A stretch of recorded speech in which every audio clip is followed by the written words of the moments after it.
সরকার বিদ্যুতের বকেয়া আছে 40,000 কোটি টাকা। অন্যদিকে যুদ্ধের কারণে জ্বালানি তেল আমদানিতে ব্যয় হয়েছে $4 বিলিয়ন। এমন তথ্য জানিয়েছেন অর্থমন্ত্রী আমির খসরু মাহমুদ চৌধুরী। রাজধানীতে রাজস্ব বোর্ড ও এফবিসিসিআই এর পরামর্শ কমিটির সভায় তিনি বলেন, ট্যাক্স জিডিপি অনুপাত বাড়াতে হবে।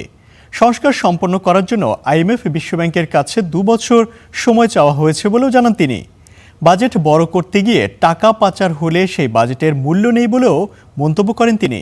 এদিকে একই অনুষ্ঠানে বক্তব্যে বাণিজ্যমন্ত্রী খন্দকার আব্দুল মুক্তাদির বলেন, স্বর্ণ ব্যবসা এখনও কালো অর্থনীতির মধ্যেই রয়েছে।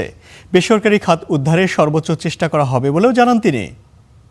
আসলে বাজেট তো ওইভাবে কিছু না, বাজেট তো হচ্ছে ইট ইজ জাস্ট একটা অ্যানুয়ালি আমাদেরকে দিতে হয়, আমরা দিতেছি, কিন্তু বাজেটের মাধ্যমে সব কিছু করতে হবে কিংবা হয়ে যাবে এটাও তো না। আমাকে তো সারা বছর ধরে সমস্যার সমাধান দিতে হবে, তাই না?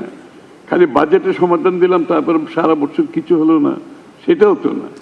এই সমাধানগুলো, ব্যবসার সমাধানগুলো সারা বছর ধরে দিতে হবে।